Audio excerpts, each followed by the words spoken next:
Statement చేశారు. Congress party Vizag steel గురించి చిల్లర రాజకీయాలు చేస్తుంది అని హెచ్డి కుమారస్వామి గారు ఉక్కు శాఖ మంత్రి ఒక స్టేట్మెంట్ చేశారు. అయ్యా, చిల్లర రాజకీయాలు చేస్తున్నది కాంగ్రెస్ పార్టీనా బీజేపీ పార్టీనా ఒకసారి ఆలోచన చేసుకోవాల్సిన అవసరం ఉంది. అయ్యా, మీకు నిజంగానే విశాఖపట్నం స్టీల్ మీద చిత్తశుద్ధి ఉంటుంటే మరి ఇన్ని రోజులు విశాఖ స్టీల్ని ఎందుకు ఆదుకోలేదు? విశాఖ స్టీలు నాశనం అయిపోతుంటే గత 10 సంవత్సరాలుగా ఒక్క రోజైనా దాని దిక్కు చూసారా? చిల్లిగవ సాయమైనా చేశారా?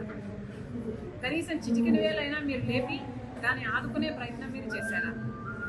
అసలు విశాఖ స్టీలు నష్టాల్లో నడిచింది ఎప్పటి నుండి? ఎన్డీఏ ప్రభుత్వం వచ్చినప్పటి నుంచి కాదా? యూపీఏ ప్రభుత్వం నడిచినంత కాలము లాభాల్లోనే నడిచింది విశాఖ స్టీల్. సంవత్సరము లాభాలే చూపింది.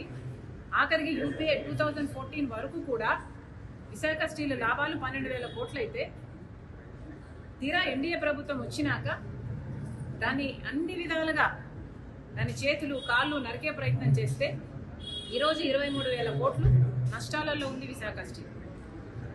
మరి చిల్లర రాజకీయాలు ఎవరు చేస్తున్నారు?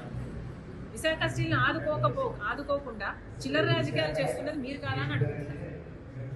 4,200 మందిని ఉద్యోగాల నుంచి తీసేస్తే మేము హుటాహుటిన గురుక్కుంటూ వెళ్ళి మేము నిరాహార దీక్ష చేస్తాము అని బెదిరిస్తే కదా మీరు దిగొచ్చింది. వాళ్ళకి మళ్ళీ ఉద్యోగాలు ఇచ్చింది.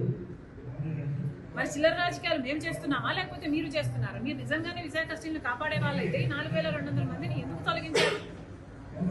వాళ్ళని తొలగించడమే కాకుండా కాంట్రాక్ట్ ఉద్యోగస్తులు 14,000 మంది ఉన్నారంట. వాళ్ళకు పర్మనెంట్ చేయకపోగా ఉన్న వాళ్ళని కూడా తొలగిస్తే మీరా విశాఖ స్టీల్ని కాపాడేది? ఇప్పటికీ కూడా పర్మనెంట్ ఉద్యోగస్తులకి కూడా హౌసింగ్ అలవెన్స్లు మాకు రావట్లేదు అంటున్నారు.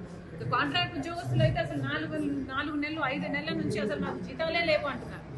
మీరా కాపాడేది విశాఖ స్టీల్. విశాఖ స్టీల్ ఆదుకోవాలన్న ఉద్దేశమే మీకు ఉంటే ఎన్ని రకాలుగా ఆదుకొని ఉండకూడదు? 10 సంవత్సరాల అధికారంలో ఉన్నారే, గాడిదలు కాసారా? క్యాప్టివ్ మైన్ ఏమైంది? ఎందుకు ఇవ్వలేదు? సెయిల్లో మర్జర్ ఎప్పటి నుంచి అడుగుతున్నారు, ఎందుకు చేయలేదు? కనీసం ఎలక్ట్రిసిటీ కోసం కోల్ సరఫరా కూడా కనీసం మీరు సాయం చేశారా? కనీసం లాజిస్టిక్స్ పరంగా పోర్టులో, గంగవరం పోర్టులో లాజిస్టిక్స్ పరంగానైనా మీరు ఏమైనా కాస్ట్ ఎఫెక్టివ్ మెజర్స్ తీసుకున్నారా? ఒక బెయిల్అవుట్ ప్యాకేజ్ ఏమైనా అనౌన్స్ చేశారా? సంవత్సరం కనీసం జీతాలు కూడా ఇచ్చుకునే పరిస్థితి లేదు.